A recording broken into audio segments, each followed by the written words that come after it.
প্রিয় শিক্ষার্থীরা, Sunmoon online স্কুলে তোমাদের সবাইকে স্বাগতম। নিশ্চয়ই তোমরা ভালো আছো। গত পর্বে আমরা আলোচনা করেছিলাম তোমাদের প্রাথমিক গণিত বইয়ের 9 ও 10 পৃষ্ঠা নিয়ে। তারই ধারাবাহিকতায় আজ আমরা আলোচনা করব 10 ও 11 পৃষ্ঠা নিয়ে। তোমরা যারা গত পর্বটি যথাসময়ে দেখতে পারোনি, তোমাদের জন্য নিচে ডেসক্রিপশন বক্সে ক্লাসের লিঙ্কটি দেওয়া আছে, সেখানে ক্লিক করে চাইলে ক্লাসটি দেখে নিতে পারো। আজকের ক্লাসটিও তোমাদের জন্য খুবই গুরুত্বপূর্ণ হবে, কারণ আজ আমরা তোমাদের গণিত বইয়ের অনুশীলনী 1 নিয়ে আলোচনা করব। তাই চলো আর দেরি না করে আমরা ক্লাসে ফিরে যাই। তোমরা তোমাদের গণিত বইয়ের 10 পৃষ্ঠাটি খুলে নাও। এখানে 1 নম্বর প্রশ্নটি হচ্ছে উচ্চস্বরে পড়ো, কথায় লিখো এবং স্থানীয় মান নির্ণয় করো। এখানে 4টি প্রশ্ন আছে, আমরা ধারাবাহিকভাবে 4টি প্রশ্নেরই সমাধান করব। প্রথমে আমরা 1 নং প্রশ্নটি সমাধান করি। প্রথমে আমরা 1 নম্বর প্রশ্নটি এখানে সুন্দরভাবে সাজিয়ে লিখব। লেখার পর সেটি আমরা উচ্চস্বরে পড়ব। 8,72,931। এবার আমরা কোথায় লিখব? 8,72,931। এবার এই সংখ্যাটির স্থানীয় মান নির্ণয় করি। এখানে 1 এর স্থানীয় মান হচ্ছে 1 একক সমান 1, 3 এর স্থানীয় মান হচ্ছে 3 দশক সমান 30, 9 এর স্থানীয় মান হচ্ছে 9 শতক সমান 9 শত, 2 এর স্থানীয় মান হচ্ছে 2000 সমান 2000, 7 এর স্থানীয় মান হচ্ছে 7 অযুত সমান 70,000, 8 এর স্থানীয় মান হচ্ছে 8 লক্ষ সমান 8 লক্ষ। এবার অযুত এবং হাজার মিলে হচ্ছে হাজারের স্থান, অর্থাৎ 70,000 আর 2000 91 72,000। তাহলে সংখ্যাটি কত দাঁড়ালো? 8,72,931। এবার আমরা 2 নম্বর প্রশ্নটি সমাধান করি। প্রথমে আমরা 2 নং সমাধান লিখে এই সংখ্যাটি লিখব। এবার আমরা উচ্চস্বরে পড়ব। 51,78,572। সংখ্যাটি আমরা কোথায় লিখি? 51,78,572। এবার আমরা সংখ্যাটির স্থানীয় মান নির্ণয় করি। 2 এর স্থানীয় মান হচ্ছে 2 একক সমান 2, 7 এর স্থানীয় মান হচ্ছে 7 দশক সমান 70, 5 এর স্থানীয় মান হচ্ছে 5 শতক সমান 5 শত, 8 এর স্থানীয় মান হচ্ছে 8,000 সমান লিখবো আমরা 8,000, 7 এর স্থানীয় মান হচ্ছে 7 অযুত, 1 অযুত সমান 10,000, 7 অযুত সমান হচ্ছে 70,000, 1 এর স্থানীয় মান হচ্ছে 1 লক্ষ, আমরা লিখবো 1 লক্ষ, 5 এর স্থানীয় মান হচ্ছে 5 নিযুত, 1 নিযুত সমান হচ্ছে 10 লক্ষ, 5 নিযুত সমান হচ্ছে 50 লক্ষ। এবার নিযুত এবং লক্ষ এর স্থান মিলে হয় লক্ষ এর স্থান। এখানে 5 নিযুত সমান হচ্ছে 50 লক্ষ আর এখানে আছে 1 লক্ষ, মোট হলো কত? 51 লক্ষ। আবার অযুত এবং হাজার মিলে হয় হাজারের স্থান। অযুতের স্থানে আছে 70,000, হাজারের স্থানে আছে 8,000। 70 আর 8 হচ্ছে 78,000। সংখ্যাটি কত দাঁড়ালো? 51,78,572। এবার আমরা 3 নম্বর প্রশ্নটি সমাধান করি। 3 নম্বর সমাধান। এবার 3 নম্বর প্রশ্নটি এখানে সুন্দর করে সাজিয়ে লিখব। এবার এটিকে উচ্চস্বরে পড়ব। 1,35,65,468। এবার সংখ্যাটি আমরা কোথায় লিখব? 1,35,65,468। এবার আমরা লিখব 8 এর স্থানীয় মান হচ্ছে 8 একক সমান 8, 6 এর স্থানীয় মান হচ্ছে 6 দশক সমান 60, 4 এর স্থানীয় মান হচ্ছে 4 শতক সমান 4 শত, 2 এর স্থানীয় মান হচ্ছে 2000 সমান 2000, 7 এর স্থানীয় মান হচ্ছে 7 অযুত, 1 অযুত সমান 10,000, 7 অযুত সমান 70,000, 5 এর স্থানীয় মান হচ্ছে 5 লক্ষ সমান 5 লক্ষ, 3 এর স্থানীয় মান হচ্ছে 3 নিযুত সমান 30 লক্ষ, 1 এর স্থানীয় মান হচ্ছে 1 কোটি সমান 1 কোটি। এবার আসো এই নিযুত এবং লক্ষ এর স্থান মিলে হচ্ছে লক্ষ এর স্থান। এখানে আছে 30 লক্ষ আর এখানে আছে 5 লক্ষ। 30 আর 5 হচ্ছে 35 লক্ষ। অযুত এবং হাজার মিলে হচ্ছে হাজারের স্থান।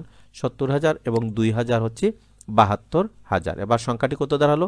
1,35,72,468।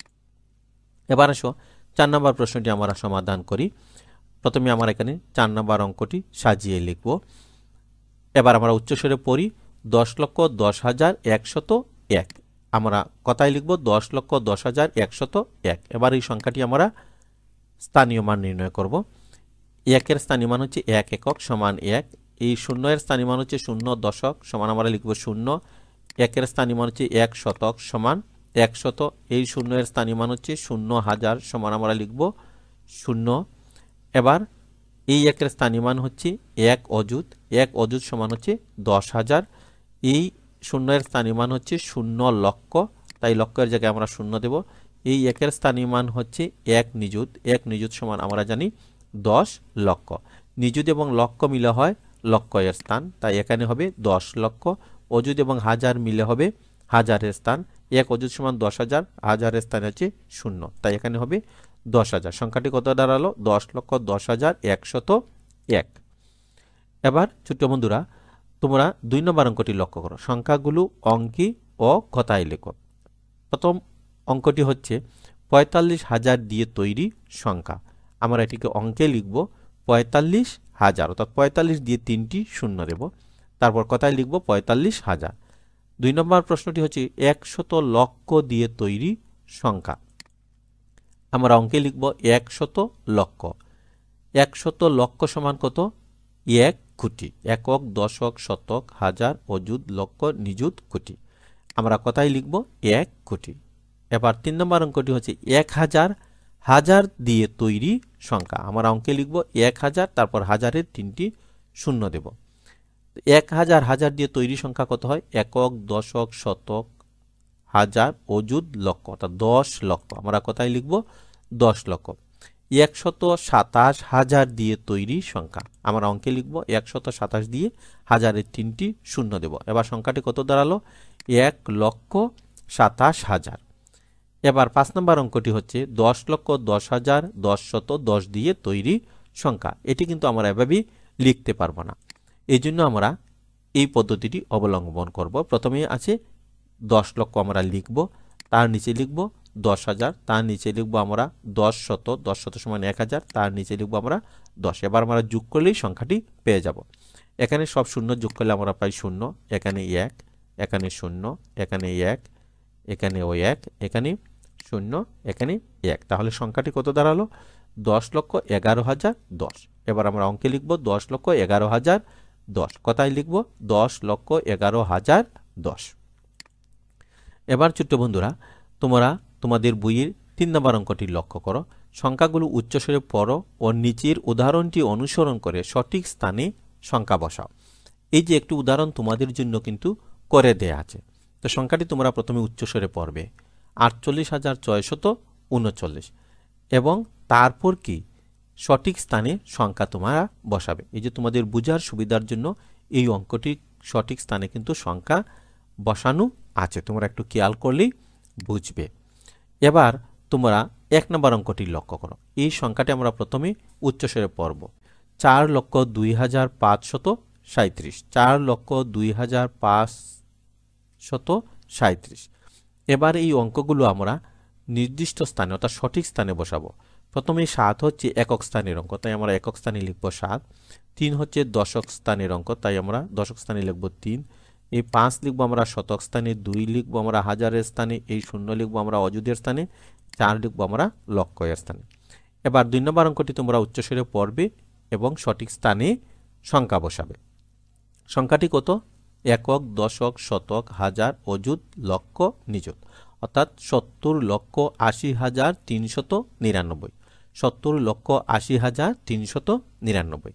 এবার একক স্থানে কত হবে? এই 9 আমরা লিখব একক স্থানে, পরের 9টি লিখব আমরা দশক স্থানে, এই 3 লিখব আমরা শতক স্থানে, এই 0 লিখব আমরা হাজারের স্থানে, এই 8 লিখব আমরা অযুতের স্থানে, এই 0 লিখব আমরা লক্ষের স্থানে, এবং এই 7 লিখব নিযুতের স্থানে।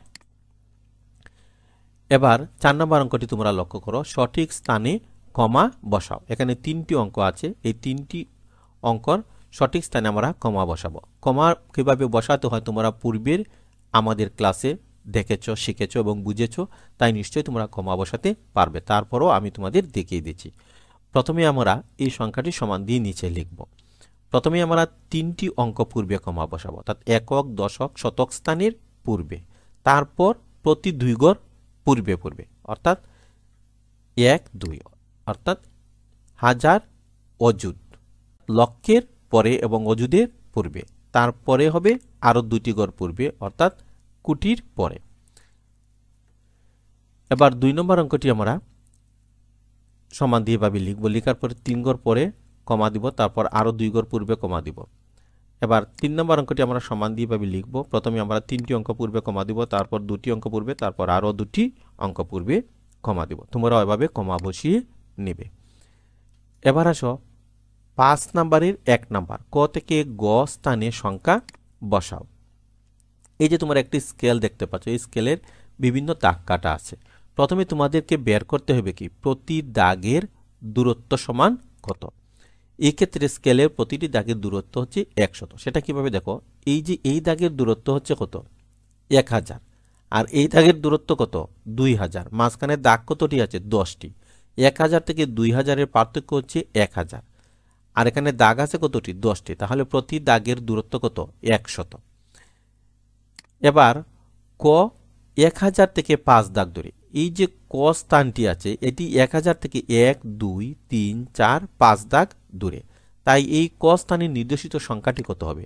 আমরা 1000-এর সাথে যদি 500 যোগ করি, 500 কেন, এক দাগ সমান হচ্ছে 100, 5 দাগ যেহেতু তাই 5 দাগে হবে 500, তাই 1000-এর সাথে 500 যোগ করলে কত হয় 1500, অর্থাৎ এই ক স্থানের নির্দেশিত সংখ্যাটি হবে 1500। এবার আসো ক স্থানের সংখ্যাটি আমরা নির্ণয় করি।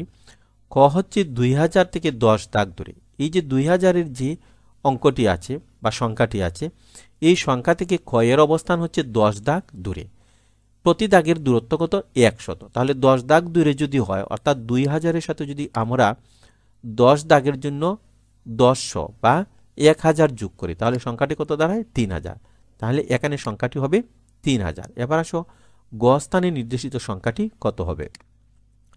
গ 4000 থেকে 9 দাগ দূরে, এই যে 4000 যে সংখ্যাটি আছে এখান থেকে 1 2 3 4 5 6 7 8 9, গ এর অবস্থান হচ্ছে 9 দাগ দূরে, তাই আমরা 4000-এর সাথে যোগ দিব 900, কারণ এক দাগ সমান 100, 9 দাগ সমান 900, তাহলে সংখ্যাটি কত দাঁড়ালো 4900।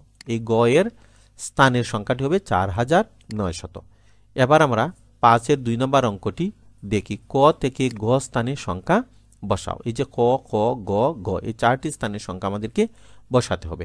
এখন আমাদেরকে বের করতে হবে প্রথমে প্রতি দাগের দূরত্ব কত। এখানে দেখো প্রথম দাগটি হচ্ছে 70000, এরপর এই দাগটিতে হচ্ছে 80000, তাহলে মাঝখানে দাগ কতটি আছে 1 2 3 4 5 6 7 8 9 10, এখান থেকে এখানে পার্থক্য হচ্ছে 10000, এই ক্ষেত্রে স্কেলের প্রতি দাগের দূরত্ব হচ্ছে 1000। এখন আমরা বের করব এই যে ক স্থানে নির্দেশিত সংখ্যাটি কত। ক 80000 থেকে 10 দাগ দূরে, এই যে 80000 আছে 80000 থেকে কতটুকু দূরে ক এর অবস্থান সেটি তোমরা আগে বের করবে। 80000 থেকে ক এর অবস্থান হচ্ছে 10 দাগ দূরে, তাই আমরা 80000-এর সাথে যোগ দিব 10000, এক দাগ সমান হচ্ছে 1000, 10 দাগ সমান হচ্ছে 10000, তাই আমরা এখানে লিখব 90000। এবার আমরা ক স্থানে নির্দেশিত সংখ্যাটি বের করব। ক হচ্ছে 90000 থেকে 3 দাগ দূরে, আমরা যে 90000 বের করলাম এখান থেকে ক এর অবস্থান হচ্ছে আরো 3 দাগ দূরে, তাই আমরা 90000-এর সাথে 3000 যোগ করলে কত হয় 93000, তাই ক স্থানে নির্দেশিত সংখ্যাটি হবে 93000। এবার আমরা গ স্থানের সংখ্যাটি বের করব। গ হচ্ছে 93000 থেকে 7 দাগ দূরে, এই যে 93000-এর যে সংখ্যাটি আছে এই সংখ্যা থেকে গ এর অবস্থান হচ্ছে 7 দাগ দূরে, তাই আমরা 93000-এর সাথে যদি 7000 যোগ করি, 7000 কেন, এক দাগ সমান হচ্ছে 1000, তাহলে 7 দাগ সমান 7000, 93000 আর 7000 হচ্ছে 1 লক্ষ, তাহলে গ স্থানে নির্দেশিত সংখ্যাটি হবে 1 লক্ষ। এবার গ স্থানের সংখ্যাটি নির্ধারণ করি।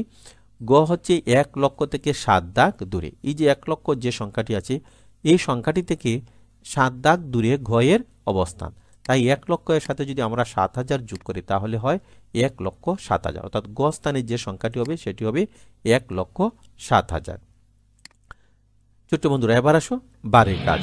তোমরা তোমাদের গণিত বইয়ের 10 ও 11 পৃষ্ঠা ভাষায় বারবার অনুশীলন করবে। বুঝতে যদি অসুবিধা হয় তাহলে আমাদের পূর্বের ক্লাস এবং আজকের ক্লাসটি 2 থেকে 3 বার ভালো করে দেখে নিবে, তাহলেই তোমাদের কাছে ক্লিয়ার হয়ে যাবে। ছোট্ট বন্ধুরা তোমাদের জন্য আমাদের সানমুন অনলাইন স্কুল ফেসবুক পেজে প্রতি ক্লাসের শেষে একটি কুইজ থাকবে, তোমরা এই ক্লাসটি দেখে সেটির উত্তর দিবে, তাহলেই তোমরা বুঝতে পারবে যে এই যে ক্লাসটি তোমরা করেছো সেই ক্লাস সম্পর্কে তোমাদের কতটুকু ধারণা অর্জিত হয়েছে। ছোট্ট বন্ধুরা তোমরা তো জানো আমাদের এই চ্যানেলে দ্বিতীয় তৃতীয় ও পঞ্চম শ্রেণীর গণিত বিষয়ে পূর্ণ সমাধান আছে। তোমরা যারা দ্বিতীয় তৃতীয় ও পঞ্চম শ্রেণীতে পড়ো তোমাদের কাছে আমাদের একটি অনুরোধ, তোমরা প্রথমে আমাদের এই চ্যানেলটি ভিজিট করবে। ভিজিট করার পর যদি তোমাদের কাছে মনে হয় যে এই চ্যানেলের ক্লাসগুলো তোমাদের উপকারে আসবে তাহলে বলবো তোমরা চ্যানেলটি সাবস্ক্রাইব করে নিবে এবং প্রতিটি ক্লাস অত্যন্ত ধৈর্য ও মনোযোগের সহিত দেখবে, শুনবে এবং অনুশীলন করবে। ছোট্ট বন্ধুরা এতক্ষণ আমাদের সাথে ধৈর্য ধরে থাকার জন্য তোমাদের সবাইকে আন্তরিক ধন্যবাদ। ভালো থেকো, সুস্থ থেকো। পরবর্তী ক্লাসটি দেখার আমন্ত্রণ জানিয়ে এখানেই বিদায় নিচ্ছি।